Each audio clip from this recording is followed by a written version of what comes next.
Chris, Happy New Year. Why, thank you. Happy New Year to you and all your listeners. I appreciate that. So, hey, 2017 really did finish with a bang. And here we are, beginning of 2018, and oil's over $60 a barrel, which it was a major performer for 2017. It was up in 2017 substantially. Going to my charts here, I will tell you that that WTI was up 12% and Brent crude was up 17%, almost 18%. The big loser was Henry Hub nat gas. There just seems to be too much of that around right now, although with what's happening in the Northeast around the country, I think that supply bubble is going to be diminished greatly. I heard the other day in Massachusetts, they were spot market for nat gas. They're getting $35,000 per million BTUs, which is over 10 times its spot price on the conclusion of 2017. So got some interesting things happening. First, let's talk about energy. What happened in 2017? What do you see happening this year? Well, look, Kerry, 2017 was the worst year for oil discoveries since the 40s. But let's put this in context. 2017 was worse than 2016, which was awful, which was worse than 2015, which was terrible, which was worse than 2014, which was bad. So we have 4 years in a row. There's nothing in the data series where we have 4 years of oil discoveries this low. So one of two things. Either oil companies have been wasting money for decades, if not 100 years, attempting to discover oil because apparently you don't need to do that anymore. It's a brave new world. It just comes out of the ground now. Yeah. Or what's really happening here is that we've had 4 terrible years of discoveries, which are going to translate into future terrible years of supply. And that's a story that's not really big. It ought to be huge, because all this happy talk about decoupling or electric cars, it's all just happy talk at this point in time. People need to know about this, that oil prices, when they spike, they do bad things to economies, but they do terrible things to leveraged financial systems. And that's what we have, an extraordinarily leveraged financial system, margin debt on the stock markets, overall debt levels, auto loans, student loans, internationally, you look at debt to GDP of sovereign nations, doesn't matter. We've never been this leveraged before. I see higher oil prices coming. We're already seeing, I think, the early signs of that here with Brent crude at 67, WTIC at 61. Hey, they haven't been at these prices in a couple of years, and they seem to be going higher. So listen, if we get an oil price spike, by which I mean back over 100, you'll see Greece all over again, right? Greece in 2008, they didn't collapse because the U.S. housing market collapsed. Greece had no exposure to U.S. housing. They had enormous exposure to rising oil prices as a 100% oil importing nation with a heavy tourism industry. Both things cause less cash coming in from tourists, more cash hemorrhaging out because of high oil just to run your own cars. They got dinged by high oil prices, but Greece will be no different than the individual who mistakenly bought an F-150 truck and lives, 90 miles away from his job outside of LA because that's the only place he could afford, also similarly exposed to higher oil prices. So I think this is the underreported story of the last 3 or 4 years. I think that trend is continuing. Everybody's excited that Bitcoin is up and stocks keep going up no matter what. But let's remember, those are all derivatives. The real economy functions with real people taking real resources. Most of those come out of the ground, and we do stuff with them. Oil is the most important of them all. Yeah, for sure. There's you can't live without black gold. That's for sure. And over the past few years, we've forgotten it's black gold. We just think of it as oil, but crucial to the economy, biggest industry, arguably in the world. And what's going to be if it goes back up to $100 a barrel? What are we looking at? We looking at countries going bankrupt again, like you said, like Greece, or where are we going to be?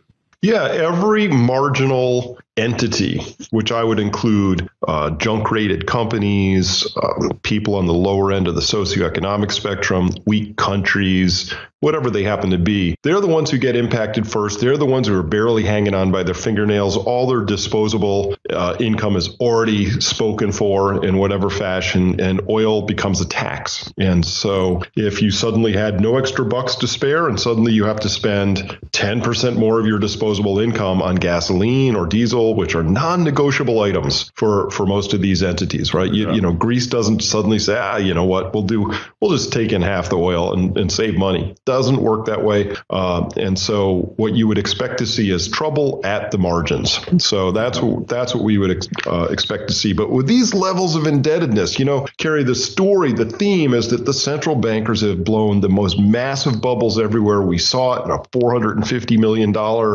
price for a supposed Da Vinci. We see it in Bitcoin and all the related coins just going absolutely stratospheric as people chase those. We see it in property prices all over the place. And yes, we see it in the asset markets, stocks and bonds, both. The biggest, most gigantic failure of the central banks, besides believing they could print us all to prosperity, was failing to see asset price inflation as inflation. Where's our inflation? Well, if it isn't in milk, it's somewhere. And it's absolutely, we've been experiencing enormous inflation. And, you know, my theme for 2018 is going to be the central banks lose control of that narrative and, or begin to, and that we really get to the other side of this story. That's remarkable. And you think about it, so much stuff happens here, you know, just so many things go down, and yet somehow it gets missed always. And I guess it's like everything happens for the first time in this country, right? Everything, right? It just, nobody sees anything coming, but it's so obvious, isn't it? Well, it is. It's completely obvious. And, you know, honestly, kids have an easier time working this out than adults, because a lot of adults, they have belief systems. They've been prepackaged and sold to them. They don't even understand that they've been given a set of beliefs. Maybe it's about, Russians are doing this kind of a narrative, which is busily falling apart. Maybe we could get to that in a second. But, you know, kids don't have as hard a time because they're not invested and wedded to this idea that as long as the stock market's going up, I'll have a shot at retirement. So I'm going to really believe in that story. But if you just sit a kid down and you say, hey, look, whether it's equities, which are a claim on future dividends, or bonds, which are a claim on future cash flows, or it's government promises, which are a future idea of what you're going to be getting. All of these things are claims on the future. They're growing at 2 to 3 times the rate of our economy. And oh, by the way, there's only so much stuff in the world in the first place. And some things are now in limited or limiting supplies. That includes water in some regions. That includes fish in the ocean. That includes soil nutrients. That includes oil, things like that. Kids don't have a hard time working it out. They go, oh, yeah, no, you can't have something growing forever. But these stock markets are a promise that the future is not only going to be bigger than today, but a lot bigger, and that we will never run into limits. And that's just not a story most people can believe in if they're willing to set aside their belief systems and just look at the data. It's clear. Well, can the market solve these problems, or are we just screwed? Well, markets could solve problems if the markets were markets. So let's look at the most important market of them all, the price of money, right? So if you or I only have $100 between us and we've got 3 neighbors who all need that $100, you and I are going to do a pretty good job of figuring out which neighbor, why, or maybe split it up, or what the terms will be. You know, we'll come up with a price for that money and we'll work it out. Markets do a great job of figuring that stuff out. Do they always get it right? No. Obviously, they're a little too high sometimes, a little too low other times. But what the central banks have done, Kerry, is they've distorted and destroyed that pricing mechanism because they've decided they know what the correct price for money is. And it's zero, right? You know, so once the central banks have set the price of money and enforced that crammed that into the throat of the financial markets. They've distorted every decision that follows along. And then you and I get to sit back and chortle and go,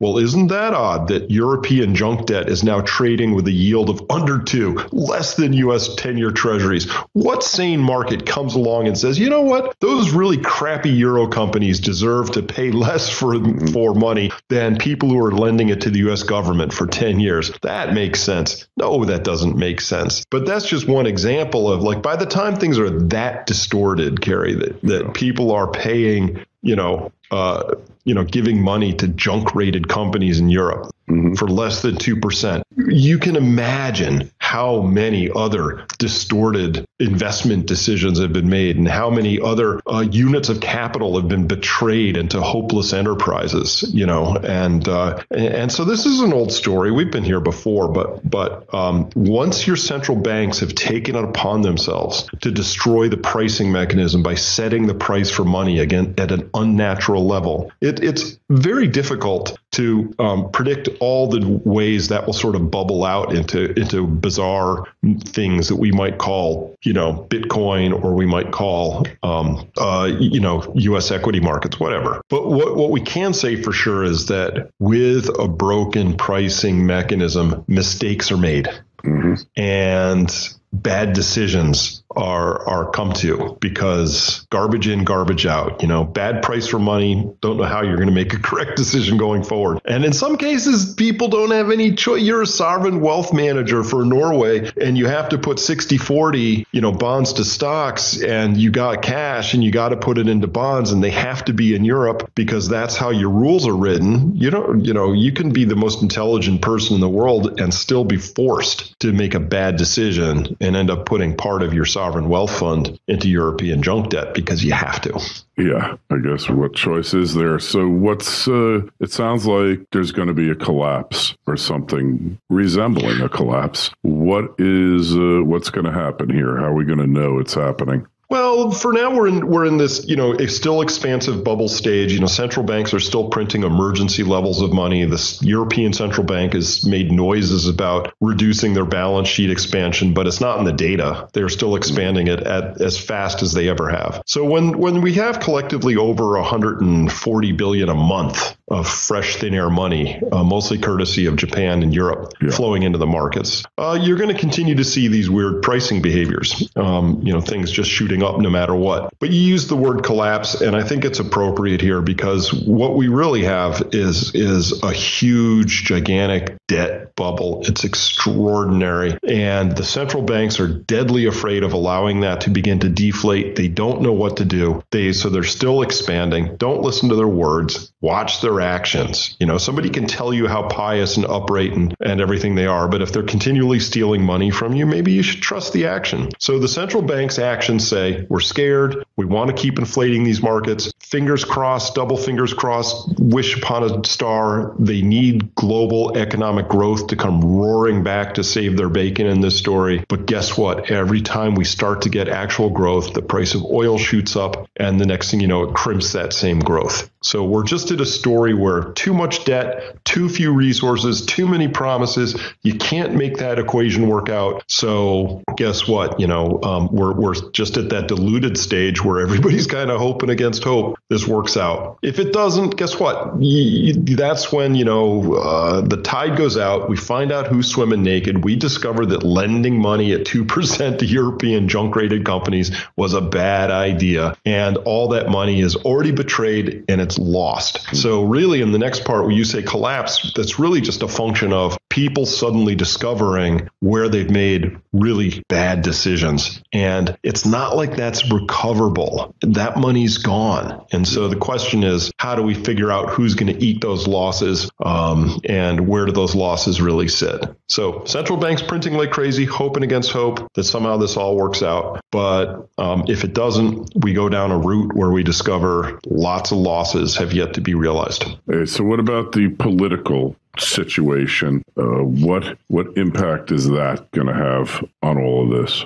Well, Well, this is pretty fascinating time watching. I've been absolutely astonished at the ease with which this so-called Russian collusion narrative has been able to be spun and used against the current administration when there's never been any evidence for it. I mean, how many months of digging has there been? And there's no evidence yet being presented. Meanwhile, there was extraordinary amounts of evidence, hard evidence, that the Clinton campaign had misused, top secret emails, had set up a private server, done things that if you or I had done them were clear, obvious statutory violations and felonies. So that's starting to unravel, and so I don't know how to look at this yet, except to say that the whatever deep state apparatus was out there and sort of running behind the scenes, playing fast and loose with what you and I might call justice, and that could have some really major impacts depending on how it shakes out. All things being equal, you and I will not be surprised to discover it all gets swept under the rug and nobody gets charged and maybe somebody has to retire early. But if it goes further than that, and if actual criminal charges start coming out, that's when you get to see the cockroaches all scuttle away from the light, and people who are in danger of going to jail suddenly have very loose lips. So you could actually see this snowball into something if it goes that direction. But I won't be too surprised to discover it all gets swept under the rug. Yeah, well, we've seen all this happen before, right? There's nothing new under the sun here. What of it, though? How do you protect yourself in this situation, Chris? What are we supposed to do? Well, I think we all have to understand that there's a chance of all of this stuff boiling over at some point, by which I mean mistakes will be made. And, it could be a war with North Korea. It could be looks like there's a lot of drumbeats for getting into a war with Iran. There's still obviously a lot of tension with Russia. Russia's over there, just looking at this whole thing as if we've just gone nuts. Maybe we have in the West.